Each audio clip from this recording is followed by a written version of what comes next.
தனியார் உர நிறுவனத்தில் பெண்ணிடம் சில்மிசம் செய்த உரிமையாளர், கல்வீசி தாக்குதல் நடத்திய பொதுமக்கள், வெளிமாநிலத்திலிருந்து தமிழகத்திற்கு வந்த தங்களுக்கு பாதுகாப்பு இல்லை என பெண் பகிரங்க குற்றச்சாட்டு.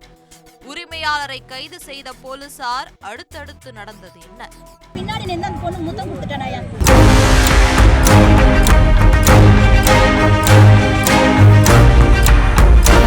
பொண்ணு சூசைட் பண்ணிக்கிறதா சொல்றாங்க.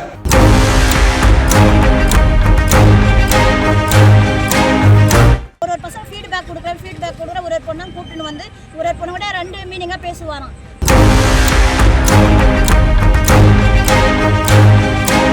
அப்பா மாதிரி ப்ரொடெக்ட் பண்ண ஆளு அவனுக்கு என்னாச்சு தெரியல. இந்த பொண்ணுங்களை பார்த்துட்டு ஒரு நாளைக்கு ஒரு பொண்ணுங்க 9 மணிக்கு அனுப்புவாங்க.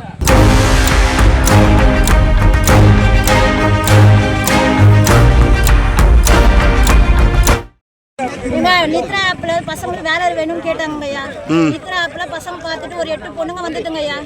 வந்துட்டு சரி வேலை கொடுக்குறேன்னு சொல்லிட்டு அந்த ஆள் சொல்லியிருக்கிறாரு. சரி நம்ம உடனே ஜாயின் பண்ணுங்கன்னு எல்லா பொண்ணுங்களும் ஜாயின் பண்ணிடுச்சுங்க ஐயா. 8 பொண்ணுங்க. ஆனால் பொண்ணு முன்ன பின்ன 3 நாளைக்கு ஒரு பொண்ணு, 2 நாளைக்கு ஒரு பாப்பா, அப்படியே முன்ன பின்ன ஒரு ஜாயின் பண்ணிச்சுங்க. 1 மாசம் தான் ஆச்சுங்க ஐயா.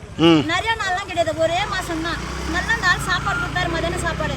பசங்க ஏழப்பட்ட பசங்க. சரி அம்மா நல்லா சாப்பாடு கொடுக்குறாங்கம்மா, சரி ஓகே எல்லாத்தையும் நல்லா தான் பேசுகிறேன். அம்மா நீ எங்கே இருக்கிற, எங்கேருந்து வந்தால் எல்லாம் பேசுவேன், நல்லா சாப்பிடுமாலாம் சொல்லுவான். ஒரு அப்பா மாதிரி ப்ரொடெக்ட் பண்ண ஆளு அவனுக்கு என்னாச்சு தெரியல. இந்த பொண்ணுங்களை பார்த்துட்டு 1 மணிக்கு அனுப்புவாங்க மெசேஜ், வாட்ஸ்அப் மெசேஜ் அனுப்புவாங்க. சாப்பிட்டியா கொண்டு அந்த பசங்க வந்து நாங்கள் 9 மணிக்கு நாங்கள் வீட்டுக்கு வந்துட்டோம், எங்கள் வீட்டில் ஃபேமிலி இருக்குது, நீங்கள் எப்படி அனுப்பலாம்னா உடனே ஒன்றும் இல்லைம்மா அப்படின்னு சொல்லிட்டு இது பண்ணிட்டு வரேன். திருப்பி என்னென்னா பேசுவோம் தெரியல. இவ்வளோ நாள் அப்படியே ஒன்றுனா ஒரு பசங்க ஃபீட்பேக் கொடுக்குற ஒரு பொண்ணை கூப்பிட்டுன்னு வந்து ஒரு பொண்ணு கூட 2 மீனிங்காக பேசுவாராம். இவர் அந்த ஆள் 2 மீனிங்காக பேசணும். எல்லா பொண்ணுங்க பயந்து 2 பொண்ணுங்க போமா. ஒன்றா போனால் தான் நம்மளுக்கு ப்ராப்ளமு. 2 பொண்ணுங்க போச்சுங்க ஐயா. 2 பொண்ணுங்க போய் பார்த்துட்டு இன்னைய நாள் அந்த ஆள் இஷ்யூ பண்ணிட்டாயா. முதல்ல ஒரு பொண்ணு போது செக்ஸாக பேசணும்னா அந்த பொண்ணு வந்து சொல்லிக்கிது போல. 2வது பொண்ணு சொல்லிக்குது. 3வது பொண்ணு வந்து 2 பொண்ணு ஹிந்தி பொண்ணுங்க. ஹிந்தி பொண்ணுங்கிட்ட ஹிந்தி பொண்ணுங்க அனுப்புங்க ஆர்டர் பிடிக்கணும்னு அந்த ஹிந்தி பொண்ணுங்களை கூப்பிட்டு 2 பொண்ணுங்க பயந்துன்னு போச்சுங்க ஐயா. போன இடத்துல என்ன ஆச்சுன்னா அந்த பேசினிருக்கும்போது நீங்கள் பேசுமா அப்படின்னு சரி பேசினிருந்தாங்க. இங்கே என் பக்கத்தில் வந்து பேசினா இல்லையா நீங்கள் எப்படி நீங்கள் அங்கே இருக்க நான் இங்கே பேசுகிறேன்னு அவங்க இங்கே டேபிளுக்கு இந்த இடத்த பேசியிருந்தாங்க. நடந்து வந்துட்டு ஃபோன் என்ன பேசி நான் வெளியே போகிறேன்னா நீ எம்டிக்கு இங்கே வேலை இல்லை, எனக்கு என்ன வேலை அப்படின்னு அந்த பொண்ணு சொல்லிச்சான். இல்லைல்ல எம்டிக்கு வேலை இல்லை, நீ இந்த சிஸ்டமில் பாருன்னு வரேன்னு பின்னாடி நின்று அந்த பொண்ணு முத்தம் கொடுத்துட்டானாயா. கொடுத்துனா அந்த பொண்ணு வெக்ஸ் ஆகி ஒன்றுமே முடியல. அது பொண்ணுக்கு கை காலம் நடங்குது, உதது, அங்கேருந்து அழுதிங்கன்னா வந்து படிக்கட்டு பாருங்க எப்படி இருக்குது. குடி கூட கிடையாது. அங்கேருந்து அந்த பொண்ணு முன்னே என்ன ஆகும் நிலமை அங்கேருந்து உடந்துக்குது. உடனே பொண்ணு கிட்டலாம் சொல்லிக்குது. இதுல இருந்து ஒரு பாப்பாக்கு உடம்பு சரின்னு போயிட்டு இருக்குது. உடம்பு சரியில்லை ஹாஸ்பிட்டலுக்கு. அந்த பொண்ணுக்கு தெரிஞ்சு அந்த பொண்ணு அங்கேருந்து உடையாந்து அந்த பொண்ணு தான் கம்ப்ளைண்ட் கொடுக்க சொல்லி அப்படி எல்லா பேரண்ட்டுக்கும் ஃபோன் பண்ணி அந்த அண்ணனுக்கு ஃபோன் பண்ணி எல்லாம் வந்து நாங்கள் பார்த்தோங்க ஐயா. நாங்கள் ஒரு சிஸ்டமில் கூட கை வச்சு நாங்கள் உடைக்கல. அந்த ஆஃபீஸ் நாங்கள் கை வச்சு எதுவுமே உடைக்கல. அந்த ஆள் வரட்டு நாங்கள் பேசணும்னா வரவே இல்லை. போலீஸ்காரங்க வந்துட்டாங்க, எல்லாரும் நிறைய வந்து கூட்டி நாங்கள் 10 நிமிஷம் வந்துட்டாங்க. வந்துட்டு எல்லாம் கம்ப்ளைண்ட் அந்த பொண்ணுக்கிட்டலாம் வாங்கிட்டு அந்த ஆள் நல்லா சேஃப்டியாக காரில் இட்டுன்னு போகிறாங்க ஐயா. ஒரு அக்யூஸ்ட் அது மாதிரி இட்டுன்னு போகலாங்களா? எனக்கு தெரிஞ்சு அந்த பொண்ணு எந்த பொண்ணு முத்தம் தான் பொண்ணு செருப்பால் ஒரு அடி அடிச்சிருந்தேன்னா நிம்மதியாக போயிருக்கேன். அந்த பேரண்ட்ஸ்க்கும் நிம்மதியாக போயிருக்கேன். அந்த போலீஸ்காரங்க விடலை. நான் பாதுகாப்புன்றாங்களே முத்தம் கொடுத்துட்டேன் என்ன பாதுகாப்பாங்க ஐயா? இன்னும் பாதுகாப்பு இந்த இடத்துல 4 உரம் விற்கிறானா, ரியல் எஸ்டேட் பண்ணனா 4 ஆம்பளை பையன் வச்சு வேலை செய்கிற 4 மருமக பேரம் பேத்தி இருக்கிறாங்க. அவனுக்கு அவ்வளோ இன்னொரு பிள்ளைங்கிட்ட ஏங்க அவன் போனவன் இன்னொரு பிள்ளைங்க அவனுக்கா பெற்று வச்சுக்கிறாங்க. அவர் அம்மா அப்பா உங்களை நம்பி நாங்கள் அமிச்சோம். ஒரு அப்பனை மாதிரி தானே நம்பி அமிச்சோம். நீ ஒரு அப்பனா இருந்தால் அவங்கள பாதுகாத்துருக்கணும்ல. அந்த பொண்ணுங்க எத்தனை பேர்கிட்ட ஃபோன் பண்ணி இந்த பொருள் வாங்க, இந்த பொருள் யாருக்கு பாடுபட்டா? உனக்கு தானே பாடுபட்டா. நீ எதுக்கு அது மாதிரி செய்தா? நீ செய்த தப்பா கரெக்டா? அவன் நல்லா அழகாக போய் உட்காந்துட்டாங்க போலீஸ் ஸ்டேஷனில். எங்கே போய் அங்கே கம்ப்ளைண்ட் கொடு, இங்கே கம்ப்ளைண்ட் கொடு, மகளிரில் போய் கம்ப்ளைண்ட் கொடுன்றாங்க. இது நியாயமாங்க? அந்த பொண்ணுங்க 8 பொண்ணுங்க கதறின்னு போய்க்குதுங்க இந்த டைமில்.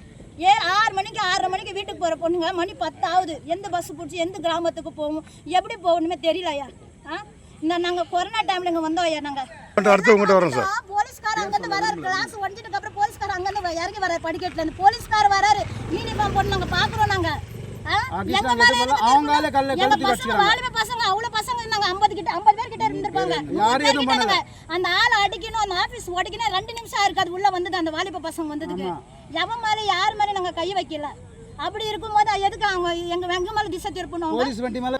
உரம் company sir Muthampalayam sir Koliyanur panchayat Muthampalayam sir விழுப்புரத்து பக்கத்துலேயே விழுப்புரம் தான் விழுப்புரம் பைபாஸ்லேயே இருக்குது மெயின் சிட்டிலே இருக்குது சார் பல வருஷமாக இந்த கம்பெனி நடந்திருக்கு இதுக்கு முன்னால் ஒரு பொண்ணு சூசைட் பண்ணின்னு இவரால் இறந்ததா சொல்கிறாங்க அது 100% எனக்கு தெரியல இந்த மாதிரி பிரச்சனை நடக்கிறப்ப ஒருத்தவங்க சொன்னாங்க இந்த மாதிரி நடந்திருக்குன்னு அது வந்து வேலை செஞ்ச எங்கள் தங்கச்சிக்கிட்டலாம் முத்தம் கொடுத்துருக்காரு சார் இது பண்ணு அது பண்ணுன்னு சொல்லி போய் பின்னால் முத்தம் கொடுத்துட்டு கிஃப்ட் வச்சுக்கின்னு சொல்கிறாரு சார் gift வச்சுன்னு பைசா தரேன் இதுக்கு ஈடு தரேன் சார் இதுக்கு ஈடு அவனா தரேன் கஞ்சா அடிச்சு வந்து உட்காந்துருப்பானா என்ன எதனா மாத்திரை போட்டு வந்து கம்பெனியில் உட்காந்து இருப்பானா என்ன சார் பண்ணியிருப்பான் இந்த மாதிரி செய்வான் அவன் பொண்ணுக்கிட்ட பேத்திக்கிட்ட இதெல்லாம் செய்வான் அவன் குடிச்சிட்டாலோ ஒரு போதை போட்டாலோ இது செய்வாங்க அவர் யார் அவர் என்ன பொறுப்பில் இருக்காரு அப்பா தம்பி ஹக்கீம் சார் அவர் போலீஸ் வந்தாங்க சார் போலீஸ் வந்து எல்லாருக்கிட்டையும் கம்ப்ளைண்ட் வாங்கினாங்க சார் வீடியோ ரெக்கார்டோட எங்கள் பிள்ளைங்கிட்ட கம்ப்ளைண்ட் வாங்கினாங்க வாங்கி அதுக்கப்புறம் அவரை பாதுகாப்பாக கூப்பிட்டு போயிட்டாங்க சார் செருப்பால் அடிக்கணும் அவனுக்கு அது 8 பேரும் பசங்க எத்தனை பேர் பாதிக்கப்பட்டாங்களோ